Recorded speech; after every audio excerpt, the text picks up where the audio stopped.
Hello everyone. Welcome to our YouTube channel civil service education, जहां आपको UPSC and other civil service examinations related current affairs और भी बहुत कुछ मिलेंगे। आज का हमारा टॉपिक है current affairs of 20 December 2020। Video के आखिर में एक मोटिवेशनल कोट भी दिया गया है जो आप जरूर देखें, जो आपके फ्यूचर को ब्राइट और गोल्स को अचीव करने में हेल्प करेगी। Number 1, India's COVID-19 fatality rate is among lowest in the world. Observing that despite festivals in the month of October-November, no new surge of COVID-19 cases have been observed in this period due to comprehensive testing, tracking and treatment policy implemented on the ground, the Union Minister Harshvardhan said on Saturday. So union health minister का ये कहना है कि अक्टूबर-नवंबर में कोई भी कोविड-19 cases में surge नहीं देखा गया। सर्ज मतलब इंक्रीज नहीं देखा गया, और ये इसलिए हुआ क्योंकि बहुत बड़े पैमाने में टेस्टिंग की गई, ट्रैकिंग की गई, ट्रीटमेंट की गई।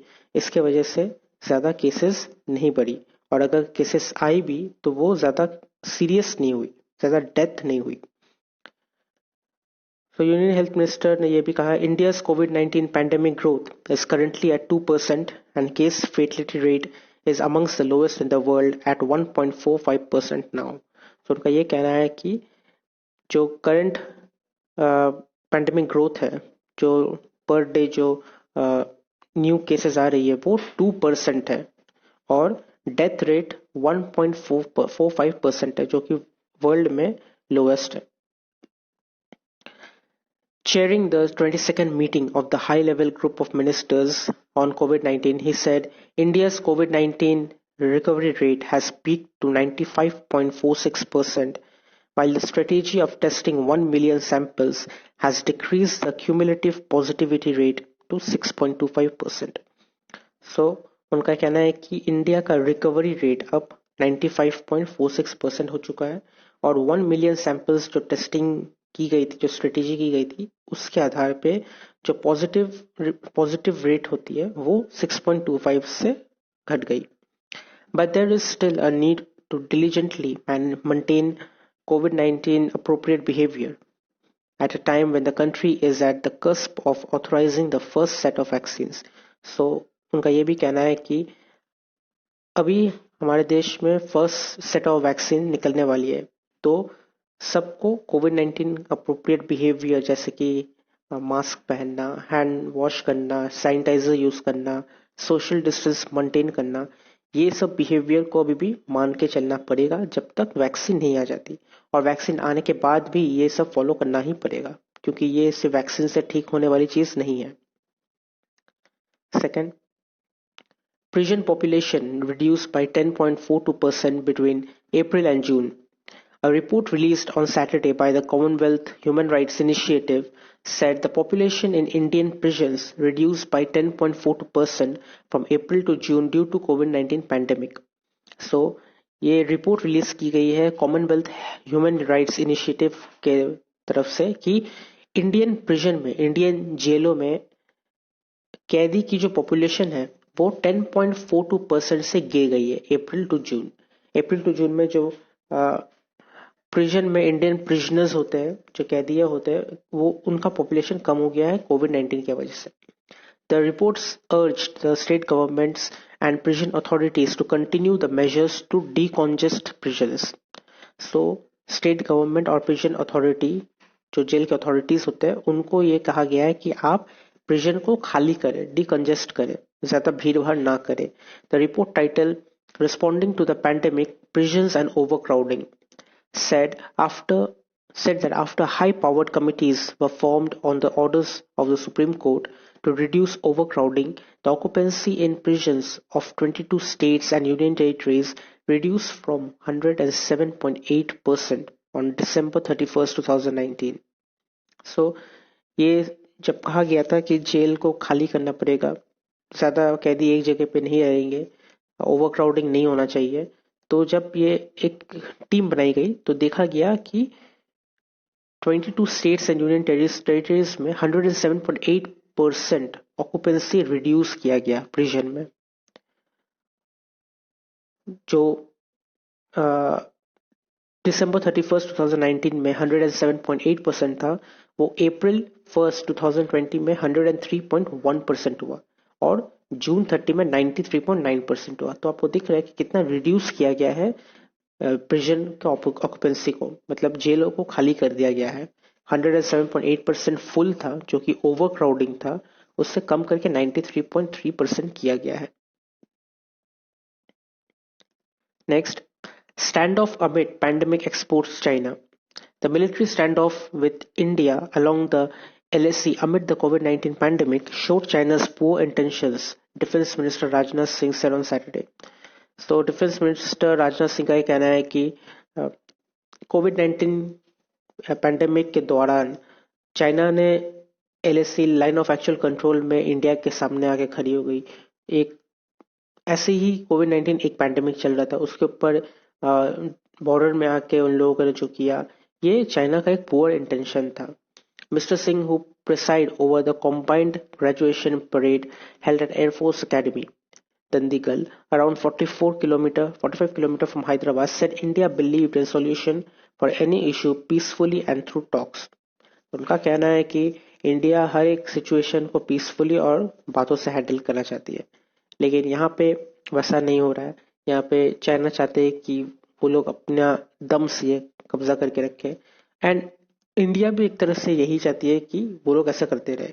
और ये लोग, क्योंकि अभी अगर जो मीटिंग हुई थी, जो 20th मीटिंग हुई थी, जो तो वहां पे ये कहा गया था कि दोनों के बीच में बातचीत हो रही है, दोनों मिलिट्री के बीच बातचीत हो रही है और डिसएंगेजमेंट चल रहा है। तो अगर मिनिस्टर्स लोग ऐसी बातें करते रहेंगे तो फिर से वो डिसएंगेजमेंट बढ़ जाएगा, फिर से वो लड़ाई बढ़ जाएगी। तो अभी डिसएंगेजमेंट के बारे में सोचना चाहिए, क्योंकि अभी कोई भी कंट्री, स्पेशली इंडिया, वॉर की सिचुएशन में नहीं है। Next, any exploitation of Sentinel Island will wipe out tribals. Any exploitation of the North Sentinel Island of the Andamans for the commercial and strategic gain would spell the death knell for its occupants. The Sentinelese, the most secluded, particular vulnerable tribal group who reside in complete isolation on the island, the Anthropological Survey of India has said. So, anthropological India survey of India ने ये कहा कि अंडमान निकोबार के जो island है, Andaman island जो है, अंडमान के एक हिस्से पे वहां के ट्राइबल पीपल रहते हैं जो जिनको सेंटिनेलिस कहा जाता है। सो ये एक वर्नरेबल ट्राइबल ग्रुप है और वहां पे कंप्लीटली आइसोलेशन में रहना चाहते हैं। मतलब वो आइलैंड के उस हिस्से पे वो लोग अकेले रहना चाहते हैं, उनको कोई बाहर के आने वाले को पसंद नहीं, कुछ पसंद नहीं। तो ये कहा जा रहा है कि अगर हम लोग नॉर्थ सेंटिनल आइलैंड, जो अंडमान के नॉर्थ सेंटिनल आइलैंड में ये लोग बसेरा बना के रहते हैं, अगर वहां पे हम लोग कोई एक्सप्लॉयटेशन करने गए कमर्शियल या स्ट्रेटेजिक गेन के लिए, पैसों के लिए, अगर हमने वहां पे कुछ स्टार्ट किया, तो ये जो ट्राइबल है वहां पे खत्म हो जाएगी। उनका ये राइट है, उनका ये हक है वहां रहना। In a policy document which comes almost 2 years after the American national John Allen Chow was allegedly killed by the Sentinelese on the island, the Anthropological Survey of India says the right of the people to the island is non-negotiable. So, ये policy document में ये कहा गया है anthropological survey of India की तरफ से कि जब अमेरिकन नेशनल जॉन एलन चाउ वहां पे गए थे तो सेंटिनेलीज ने उन्हें मार दिया था, ये कह के कि बाहर वाले वहां पे नहीं जा सकते। तो एंथ्रोपोलॉजिकल सर्वे ऑफ इंडिया का ये कहना है कि वहां के पीपल का ये राइट है वहां रहना और उनके साथ कोई नेगोशिएशन नहीं किया जा सकता। 5 is ethical challenges of vaccinating people with comorbidities. The operational guidelines for COVID-19 vaccine issued recently by the Union Health Minister has once again identified the 4 high-risk groups: healthcare workers, frontline workers, person over 50 years of age, and person younger than 15 years with comorbidities. So, union health minister की तरफ से ये 4 category जो है जिसको पहली vaccine दी जाएगी, ये उन्होंने फिर से कहा कि हेल्थ केयर वर्कर्स को पहले दी जाएगी, फ्रंटलाइन वर्कर्स को दी जाएगी, और जो पर्सन 50 इयर्स एज के ऊपर हो या 50 इयर्स के नीचे हो कॉमोबिटीज के साथ। कॉमोबिटीज के साथ, कॉमोबिटीज क्या है? कॉमोबिटीज है एक तरह का डिजीज, एक तरह का डिजीज नहीं, मतलब डिजीज जो एक इंसान के अंदर पहले से है। ऐसा भी हो सकता है कि 50 इयर्स एज के ऊपर एक इंसान है पर उसको कोई डिजीज नहीं है, उसका एज 50 इयर्स के ऊपर है लेकिन उसका कोई डिजीज नहीं है। So he is not the priority. Priority है 50 इयर्स ऊपर हो लेकिन उसके साथ उसको कोई डिजीज है, जैसे कि diabetes, hypertension, liver kidney failure, heart surgeries, heart failure, कुछ भी हो वो कॉमोबिटीज माना जाएगा, तो उनको पहले कोविड-19 वैक्सीन दी जाएगी। Unlike in other groups, national database of people with comorbidities are not available. So, दूसरे ग्रुप की तरह जैसे कि हेल्थ केयर वर्कर्स का एक डेटाबेस अलग से है। फ्रंटलाइन वर्कर्स, उनका भी एक डेटाबेस है कि हाँ कौन फ्रंटलाइन में काम करता है, कौन हेल्थ केयर में काम करता है, लेकिन 50 इयर्स एज के ऊपर किस किस इंसान को कॉमोबिटीज है इसका कोई डेटाबेस नहीं है, कोई भी डेटाबेस नहीं है। तो आपको कैसे पता चलेगा कि ये इंसान को कॉमोबिटीज है और इनको वैक्सीन पहले देना चाहिए? ऐसा तो बहुत कोई कह सकते हैं ना कि मुझे मुझे ये प्रॉब्लम है, मुझे ये प्रॉब्लम है, मुझे पहले दो, लेकिन एक्चुअली उनको कोई प्रॉब्लम है नहीं। सो ये सब एक एथिकल चैलेंजेस के अंदर आता है। एथिकल चैलेंजेस मतलब ये एक बिहेवियरल चैलेंज में आता है कि एक सोच क्या हो सकती है, हमें ये चैलेंजेस को एक्सेप्ट करना पड़ेगा। एथिकल चैलेंजेस जो कि हम जो वैक्सीनेशन करने वाले हैं, क्या वो हम सही जगह पे दे रहे हैं, क्या वो हम सही पर्सन को दे रहे हैं? अगर आपने एक प्रायोरिटी रखा है तो प्रायोरिटी को पूरी तरीके से निभाना पड़ेगा। सो इसमें प्रॉब्लम क्या है? Considering a range of comorbidities that increases the risk of disease severity, people with people with which comorbidity people with which comorbidity should be given more priority vaccination. So कॉमोबिटीज तो हमने कह दिया कि जिसको कोई डिजीज है पहले से उनको ये दी जाएगी, लेकिन कौन से डिजीज को सबसे पहला प्रायोरिटी दिया जाएगा? क्योंकि डिजीज तो बहुत सारे होते हैं, जैसे कि डायबिटीज हो, हाइपरटेंशन हो, liver failure, kidney failure, heart failure, chronic disease, बहुत सारी डिजीज होती है, लेकिन सबसे पहले कौन से डिजीज वाले इंसान को सबसे पहले वैक्सीन दी जाएगी ये क्लियर नहीं किया गया। दूसरा है people with multiple comorbidities are at higher risk and hence should be prioritize over those with single comorbidity. So एक इंसान के अंदर दो डिजीज भी हो सकती है, जैसे कि डायबिटीज हो उसके साथ साथ लिवर फेलियर भी हो सकता है। सो उस इंसान को, सिंगल कोमोबिटी पर्सन जो है जिसको एक डिजीज है, उससे पहले मल्टीपल डिजीज वाले को वैक्सीन देना चाहिए। इसका भी कोई डेटाबेस नहीं है। Poor people and those living in rural areas very often are unaware of this disease status. जो बहुत गरीब होते हैं और स्पेशली वो विलेज में रहते हो, तो उनके अंदर क्या डिजीज पल रही है उनको इसके बारे में कुछ नहीं पता होता है, कुछ भी नहीं, क्योंकि उनके पास उतने मनी भी नहीं होते कि वो जाके पता कर सके कि मेरे अंदर क्या डिजीज चल रहा है। तो ये जब उससे खुद नहीं पता तो ये हमारे गवर्नमेंट के डेटाबेस में कहाँ से होगा? और अगर उसके अंदर कोई डिजीज है और मल्टीपल डिजीज है और उसको कोरोना भी हो चुका है, तो फिर ये गवर्नमेंट को भी नहीं पता, उसको भी नहीं पता। तो ये भी एक चैलेंज है। और एक चैलेंज है, another ethical challenge revolves around gender. Males have been found to be at the greater risk of progressing to severe diseases and even dying compared with females.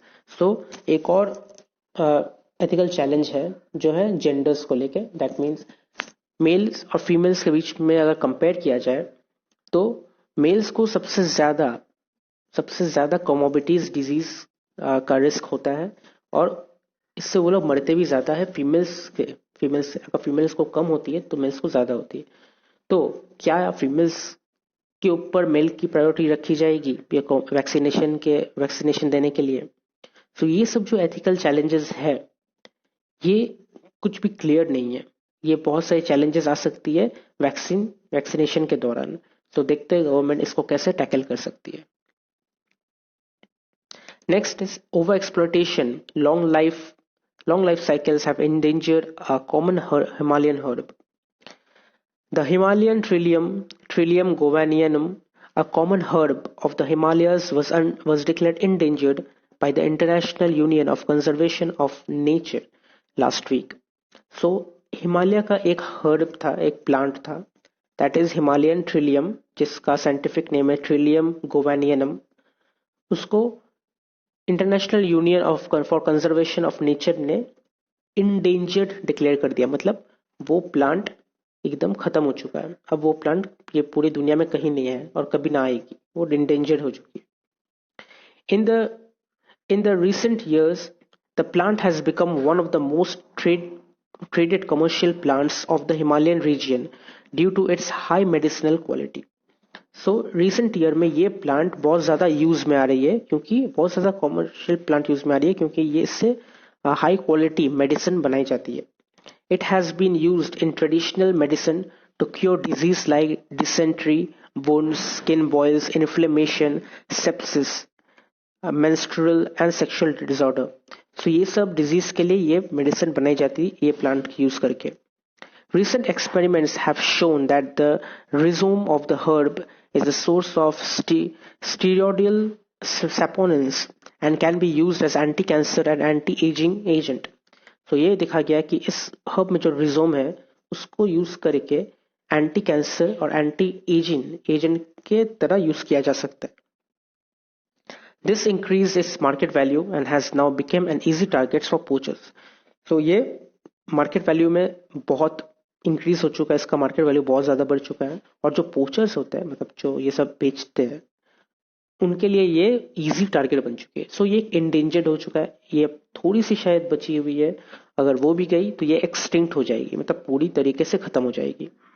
सो ये जो ओवर एक्सप्लॉइटेशन किया गया है, इसके वजह से ये कॉमन हिमालयन हर्ब अब इंडेंजर्ड फेज में आ चुकी है। Next, FIEO suggests Export Development Fund to Finance Minister. Exporters body FIEO, the Federation of Indian Export Organization, on Saturday suggested a host of steps such as bringing in double tax deduction scheme and setting up for Export Development Fund to the Finance Minister with a view of boosting outbound shipment. So Export Federation of Indian Export Organization जो है FIEO, उन्होंने ये suggest किया है finance minister को कि आप double tax को रिड्यूस कर दीजिए, डबल टैक्स को खत्म कर दीजिए और एक्सपोर्ट डेवलपमेंट फंड में इन्वेस्ट कीजिए, तब जाके हमारे जो शिपमेंट्स आउटलैंड जो इकोनॉमी है उसमें बूस्ट मिलेगी। The other recommendation included extending tax reduction on product development, product के डेवलपमेंट में जो टैक्स होता है वो डिडक्ट किया जाए, कम किया जाए। Providing deemed export status to Indian industry under the global bidding और प्रोक्यूरमेंट, ग्लोबल बिडिंग प्रोक्यूरमेंट के अंडर में एक्सपोर्ट स्टेटस को इंडियन इंडस्ट्री में डीम किया जाए, इंक्रीज किया जाए। ECGC is the export credit guarantee corporation of India, coverage to banks for export finance. Export finance, जो एक्सपोर्ट के जो फाइनेंस होते हैं उसका coverage export credit guarantee corporation of India को दिया जाए। And a higher budget allocation to the Department of Commerce, Department of Commerce को एक higher budget allowance दिया जाए, allocate किया जाए। So ये उनका डिमांड था फाइनेंस मिनिस्टर की तरफ से। Next, China appoints new general for India border command. China has appointed a new People's Liberation Army general to head its Western Theater Command, its biggest military command, which is responsible for the India border, replacing a long-standing general who oversaw a tumultuous 4-year period that saw renewed border tensions. So China ने एक नए general को appoint किया है peoples liberation army general के पद के लिए, और उनको हेड बनाया गया है वेस्टर्न थिएटर कमांड का। वेस्टर्न थिएटर कमांड जो कि बहुत बड़ा बिगेस्ट मिलिट्री कमांड है चाइना का, जो कि इंडियन बॉर्डर में ही अपॉइंट किया गया है, जो इंडियन बॉर्डर में है उनको वहां पे दिया गया है। और जो जनरल थे जिन्होंने ये बॉर्डर टेंशन को स्टार्ट किया था, उनके जगह इनको दिया गया है। The announcement was made on Friday when president Xi Jinping Jinping, also chairman of the Central Military Commission, presented 4 military and armed police officers with certificates of order promoting them to the rank of general. और president Jinping ने भी 4 military officials को certificates of promotion order दिया है, जो कि rank of general का order दिया गया है. Next is important days. और 20 दिसंबर का इंपॉर्टेंट डे है international human solidarity day. And last but not the least is today's quote. और आज का मोटिवेशनल कोट है, negative thoughts will destroy you, always do your best to keep positive attitude.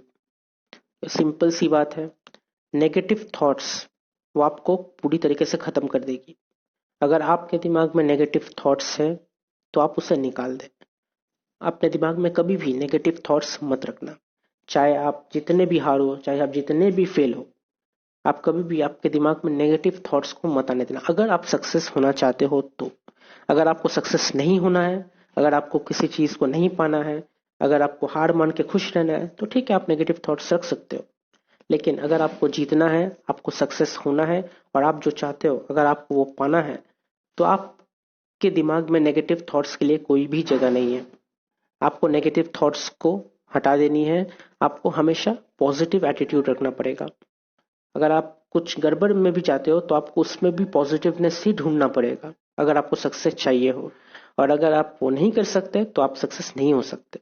So negative thoughts को निकाल फेंकना है, positive attitude को हमेशा बनाए रखना है, तब जाके आप सक्सेस को अचीव कर पाओगे. तो आज के लिए इतना ही.